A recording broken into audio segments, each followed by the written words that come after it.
Having gone through infidelity myself and being close to 15 years out from both D-Day and the agony of what many of you unfortunately are kind of enveloped in right now, I have learned the communication patterns and styles that typically go on with respect to personality types and whatnot. And I get a question pretty frequently that I'm surprised I haven't answered yet. And so today I really want to answer it.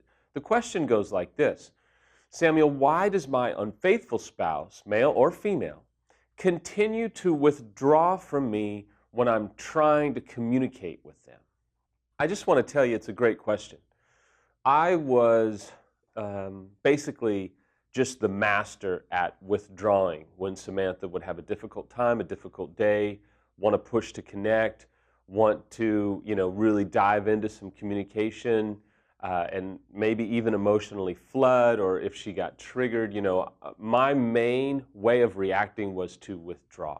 And I just want to tell you, it doesn't help. But I want to help you, the betrayed spouse, understand why the unfaithful spouse is withdrawing, so that you can, number one, understand it. Number two, really kind of find a way to prevent that from happening as best you can. And then for the unfaithful spouse, identify these reasons to help you understand what it's going to take to make the process safe for both of you. The biggest fear that prompts the unfaithful spouse to withdraw is we simply feel like all we're going to do is make it worse. We're only going to make you, the betrayed spouse, angrier. We don't have answers. We're only going to kind of piss you off more. And so it's just easier. It's just better to withdraw and pull back, because all we're going to do is make you angrier. We've already made you incredibly angry, and in our minds maybe ruined your life. So why make it worse? The easiest thing is simply to withdraw, pull back, and not cause any more pain. Another reason we withdraw, and if we're being honest as unfaithful spouses, there are times when we really are so angry and so bitter, and we're wanting to, at some level, kind of stick it to you, if you will, so we will stonewall you. We will just kind of say, okay, all right, great, It's, in many ways, venomous to you, the betrayed. It's devastating. It comes out of bitterness and resentment and frustration. Bitterness because we're angry at you, maybe for some other things that we feel that you've done.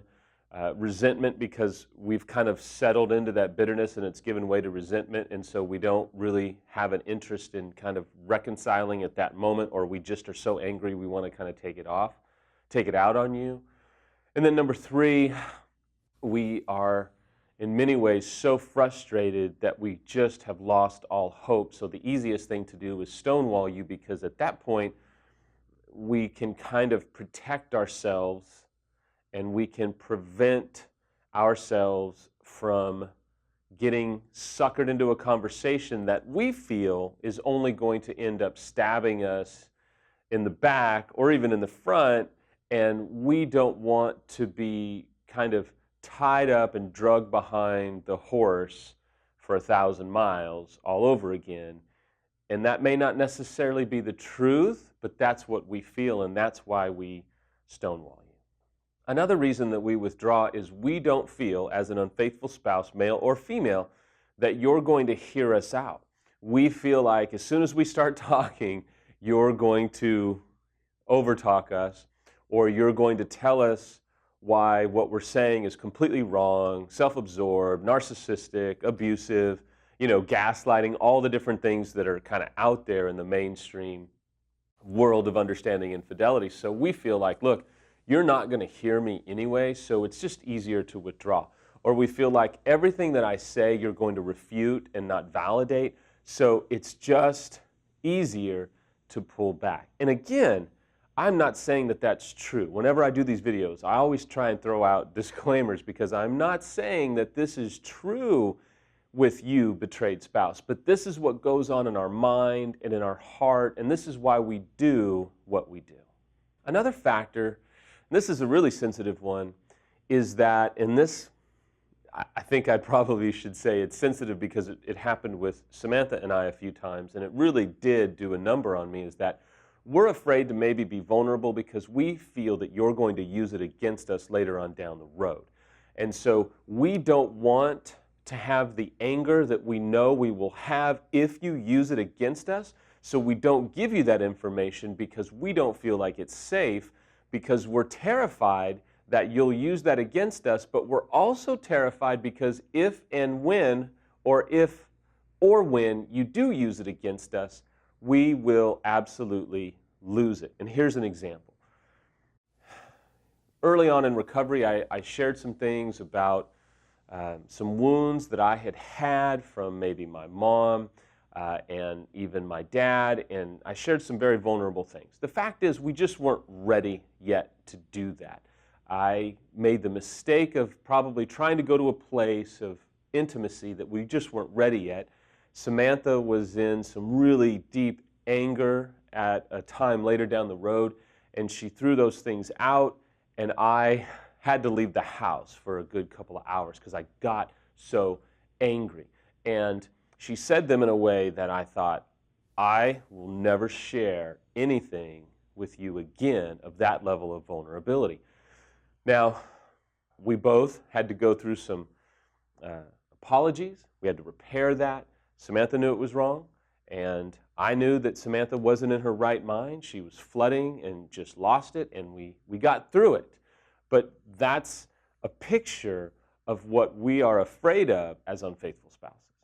Another reason that we withdraw, especially for men, is that we are doing it out of self-protection because we don't want to flood or rage and end up breaking something or getting emotionally violent or verbally violent, or maybe even in some cases physically violent.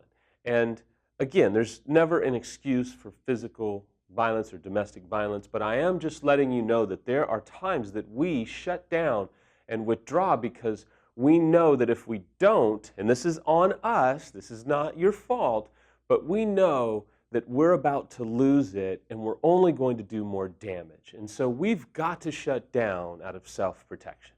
Finally, and the biggest reason that we withdraw is because of shame. Shame says, I am something bad, where maybe guilt or conviction says, I've done something bad. When we are experiencing shame, we typically believe the lie that we are a terrible person, that we are fundamentally bad and flawed, and that we should be ashamed of what we've done, so we don't feel like we should even have the right to share. We just shut down. We start to seep into self-hatred, despising ourselves. We are convinced that we are bad, not that we've just done something bad. And so our shame gets triggered and we turtle up, we withdraw, and we feel hopeless. Now I know this could seem as though I'm trying to make you, the betrayed spouse, feel sorry for us, unfaithful spouses, and man, look at all the things that we struggle with, and you should feel, pity for us, and that's not what I'm trying to do. I'm simply explaining what goes on in our hearts and our minds, which causes us to withdraw.